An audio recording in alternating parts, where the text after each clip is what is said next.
Berhasil menjadi pemenang Perang Dunia II, Sekutu mendukung penuh kompeni Belanda untuk menguasai kembali tanah jajahan di Indonesia. Rakyat Indonesia melawan, perang pun berkobar di mana-mana. Di Bandung, perlawanan rakyat terkenal dengan lautan apinya. Atau di Surabaya yang terkenal dengan Perang 10 November. Lalu, apa yang terjadi di Pulau Madura ketika itu?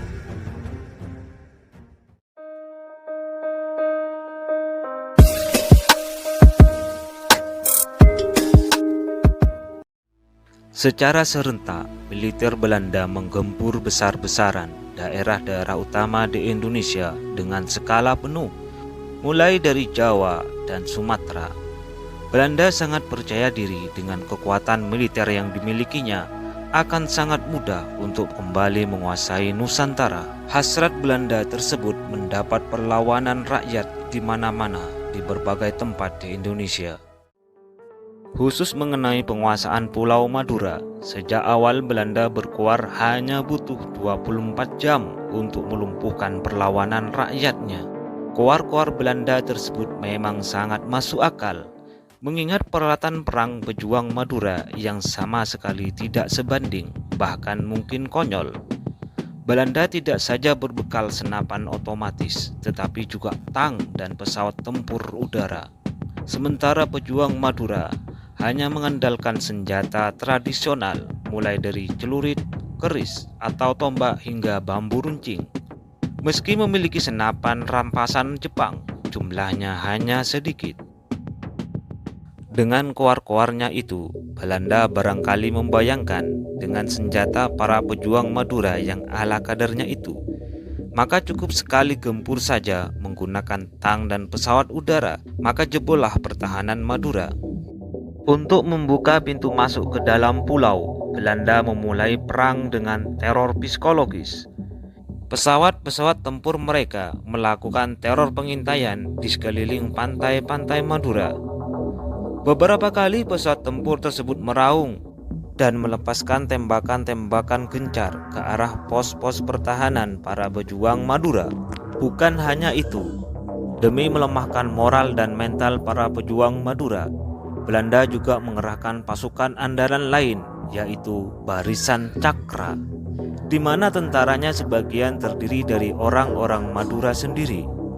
Pada 5 Juli 1947 pagi hari, aksi menguasai Madura pun dimulai. Belanda menerjunkan 6 buah amfibi yang dikawal oleh 3 pesawat udara jenis Mustang. 6 amfibi itu lalu memecah 2 serangan, 3 amfibi menuju Pelabuhan Feri Timur dan lainnya menuju Pelabuhan Kamal. Masing-masing berusaha mendarat untuk membuka jalan dan membuat pertahanan pintu masuk pulau. Menghadapi kedatangan militer Belanda ini, para pejuang Madura sudah siaga sabung nyawa. Mempertahankan tanah leluhur dan tumpah darah sudah dianggap jihad fisabilillah. Perang Sabil menghadang militer Belanda agar tak masuk Madura. Di Pelabuhan Feri Timur Kamal, penjagaan pantai dipimpin oleh Letnan Raden Panji Muhammad Ramli.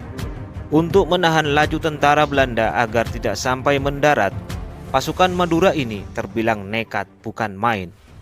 Letnan Ramli membagi pasukannya menjadi 2. Pasukan pertama diminta siaga di belakang dengan tembakan perlindungan, sementara pasukan kedua yang dipimpin langsung olehnya nekat maju mendekati amfibi. Letnan Ramli dan pasukannya memang tak kenal takut, terus menerobos mendekati amfibi. Tembak-menembak semakin beringas. Aksi kenekatan Letnan Ramli dan pasukannya membuat tentara Belanda kelimpungan. Korban mulai berjatuhan. Di tengah desingan peluru Belanda, Letnan dan pasukannya berhasil mendekati amfibi tanpa bisa dibendung. Letnan sendiri bahkan berhasil naik ke atas amfibi. Kenekatan tersebut akhirnya memang harus dibayar mahal. Sesampainya di atas amfibi, Letnan Ramli diberondong tembakan hingga akhirnya tewas. Tetapi keberanian sang letnan dan pasukannya sudah cukup menggetarkan nyali pasukan tentara Belanda. Perlawanan menyabung nyawa demi menghalau masuknya pasukan militer Belanda ke Pulau Madura juga terjadi sangat sengit di Pelabuhan Kamal.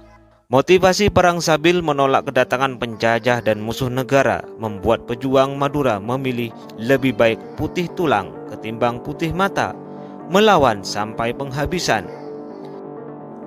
Meskipun memiliki persenjataan yang sangat canggih, namun karena perlawanan yang sangat sengit yang diberikan oleh para pejuang Madura, tak urung membuat Belanda tetap kewalahan untuk menjebol masuk Pulau Madura. Korban pun tak hanya berjatuhan di pihak Madura, di pihak Belanda pun jumlah korban tewas dan luka-luka juga tidak sedikit.